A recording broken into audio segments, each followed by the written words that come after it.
Monsieur Jean-Marie Tétart de l'UMP pour 10 minutes.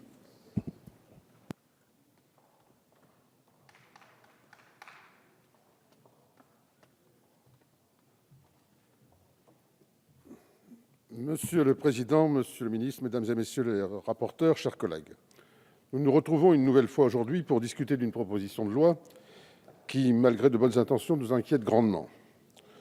Comment ne pas être séduit dans un premier temps par un texte qui vise à garantir les droits fondamentaux, humains et environnementaux partout dans le monde, par une attitude exemplaire des entreprises françaises qui y agissent directement ou indirectement? Comment ne pas adhérer à cette démarche si elle est progressive, réaliste et si elle tient compte du contexte législatif et réglementaire qui régit dans ces pays ces droits fondamentaux, si elle tient compte aussi de la compétitivité de nos entreprises, de la concurrence internationale exercée de plus en plus par des entreprises de pays dont les gouvernements ne sont pas les plus empressés à appliquer chez eux ces droits fondamentaux et qui ne les imposent pas non plus à leurs entreprises sur leur sol, pas plus sur leur sol qu'à l'étranger. Alors heureusement, le texte initialement écologiste a été repoussé en séance publique le 29 janvier dernier par son renvoi en commission des lois, car jugé, c'est un euphémisme, juridiquement fragile. En effet, la proposition de loi initiale prévoyait de sanctionner civilement et pénalement toutes les entreprises qui n'auraient pas pu faire la preuve qu'elles avaient mis en œuvre tous les moyens et pris toutes les garanties pour éviter la survenance de dommages environnementaux, sanitaires ou d'atteintes aux droits fondamentaux du fait de leurs filiales ou de leurs sous-traitants. En somme, nous l'avions dit, le texte instaurait une présomption de responsabilité civile et pénale quasi irréfragable. Ce texte était particulièrement dangereux au regard de la sécurité juridique et contre-productif pour la compétitivité de nos entreprises. Et en plus, la menace d'une telle responsabilité irréfragable et illimitée quant à son champ d'application aurait sans doute dissuadé les investisseurs voulant s'installer en France et conduirait sans doute à la délocalisation de centres de décision des entreprises déjà implantées dans notre pays. Le gouvernement avait demandé, dans un éclair de réalisme économique, son renvoi en commission pour qu'il soit remanié. Nous nous sommes alors félicités de cette décision, non pas en raison d'un désaccord sur l'objectif d'une mondialisation plus responsable et plus loyale, bien au contraire. Mais nous considérons que la mise en cause brutale et frontale qui accompagne la volonté de la majorité socialiste et écologiste d'imposer une automaticité et une pénalisation de la responsabilité du donneur d'ordre démontre la faible capacité à vouloir faire progresser ensemble la responsabilisation de l'économie de marché mondialisée. Des aménagements ont donc été décidés, on en voit la patte par Bercy. Le renversement de la charge de la preuve et le risque pénal ont disparu. Le nouveau texte maintient en revanche une obligation juridique pour les sociétés transnationales d'établir et de mettre en œuvre de façon effective un plan de vigilance, sorte de cartographie des risques, destiné à prévenir les atteintes aux droits humains et environnementaux sur les chaînes de production, ainsi que la corruption. Nous prenons acte que ceci ne s'appliquera qu'aux sociétés, filiales comprises, employant de moins de 5 000 salariés en France et au moins 10 000 salariés en France et à l'étranger, et nous espérons qu'à l'issue de ces débats, ces seuils seront conservés. Le juge, qui pourra être saisi par certaines associations ou ONG, aura la possibilité de prononcer une amende pouvant atteindre 10 millions d'euros, et j'ai entendu que certains voudraient que ce soit proportionnel au chiffre d'affaires. 10 millions d'euros à l'encontre de la société négligente et ordonner sa publicité. Pourquoi de telles contraintes? Alors que le rapporteur lui-même, cher collègue Potier, rappelle dans la presse de ce lundi que 11 des 30 meilleures entreprises mondiales en termes de RSE sont françaises et que 80% des entreprises françaises exportatrices ont des pratiques supérieures aux standards européens. Alors, malgré les aménagements du texte, nos préoccupations sont toujours aussi grandes sur le contenu et les conséquences pratiques du dispositif envisagé. Tout d'abord, l'insécurité juridique reste majeure du fait d'obligations mal définies. Les normes dont les entreprises sont censées veiller à l'application via leur plan de vigilance sont beaucoup trop larges. Droits humains, environnementaux, corruption, liberté syndicale et pas suffisamment explicites, ce qui générera une insécurité juridique considérable. Aussi, en l'absence de référentiel définissant un plan de vigilance acceptable au regard de la loi et en l'absence de mesures préventives préconisées pour en assurer la mise en œuvre, il sera très difficile, voire impossible, dans la pratique, d'apporter la preuve matérielle du respect de la loi. Le contrôle des sous-traitants, directs ou indirects, s'avère également très difficile, a fortiori pour les sous-traitants établis à l'étranger. Alors, Monsieur le Ministre, un contentieux nombreux est à craindre et en réalité, les entreprises seront très exposées à l'appréciation du juge. En cas de simple manquement ou d'accident, c'est lui qui estimera si, au regard de leur taille et des moyens dont elles disposent, elles ont pris les précautions suffisantes.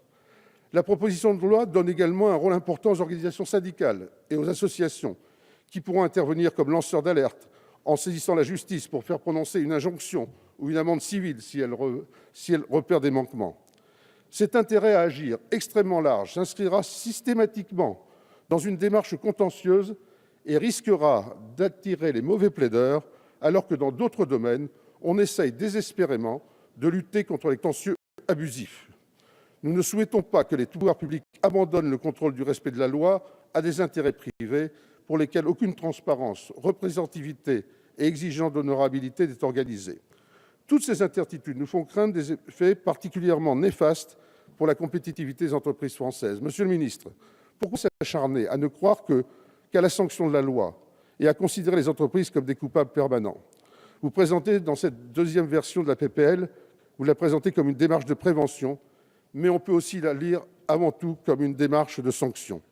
Une triple sanction, une sanction prévue par ce texte illustre parfaitement cette posture. Une responsabilité civile pour faute, une publicité sanction et une amende civile pouvant atteindre, nous l'avons déjà dit, 10 millions d'euros. Et pourtant, il existe déjà un arsenal de transparence sur ces questions, structuré par la loi Grenelle II, qu'il convient d'utiliser sans tout chambouler. Et ce, d'autant que la France a déjà signé des accords internationaux, que je vais rappeler très rapidement, les principes directeurs de l'OCDE, les conventions OIT, la Déclaration des droits de l'homme, qui doivent également être appliqués sans avoir besoin de stigmatiser encore une fois nos grandes entreprises. Alors, Monsieur le ministre, pour faire véritablement entrer dans les faits la co-régulation des principes de respect des droits humains, sociaux et environnementaux, hors desquels le développement n'est pas acceptable, hors desquels aussi les politiques d'aide au développement ne peuvent trouver leur efficacité, cette PPL est une mauvaise réponse nationale à un défi international. Nous devons en effet défendre la responsabilisation de l'économie de marché mondialisée à travers une dynamique européenne incitative, à travers des mécanismes de suivi mondiaux et à travers la transparence sur les dispositifs d'entreprise. La posture prise dans cette proposition de loi est imprécise, excessive dans ses modalités et répressive dans sa finalité, même si vous la présentez comme un encouragement pédagogique de prise de conscience, etc. Risque au final de faire reculer la question de l'engagement RSE qui découragera les démarches volontaires. Je rappelle quand même que depuis les premiers accords de Carrefour avec la Fédération internationale des ligues des droits de l'homme, jusqu'aux dotations actuelles des fournisseurs, en passant par la création de labels sectoriels et la montée en puissance des points de contact nationaux, le suivi volontaire de la chaîne logistique par les grands donneurs d'ordre a réellement progressé. Le chemin parcouru permet de dire que c'est la bonne méthode et qu'il vaut mieux cela qu'un diktat formel qui va bureaucratiser la démarche et attacher l'ombre de la sanction chaque fois qu'un groupe va externaliser sa production dans des pays émergents. Si nous avions reçu avec bienveillance l'idée de légiférer sur ce devoir de vigilance, je dis bien que nous l'avions reçu avec bienveillance, l'examen progressif et approfondi d'un texte pourtant adouci nous amène à constater les menaces qui pèseront sur nos entreprises, alors que le rapporteur l'a souligné, les entreprises françaises sont parmi les plus vertueuses dans leurs pratiques. Pourquoi ne pas prendre plutôt la tête du combat pour une directive européenne commune? Pourquoi ne pas prendre la tête du combat pour que les pays émergents, comme les pays en développement, adoptent et appliquent des dispositions de RSE? Je n'ai pas le souvenir que ces questions aient été au centre des préoccupations du gouvernement quand il promeut, et c'est son rôle, nos grands groupes en Chine, en Égypte ou ailleurs. Je n'ai pas le souvenir que la presse ait relayé que ces questions aient été au centre des discussions intergouvernementales lors des voyages gouvernementaux promotionnels.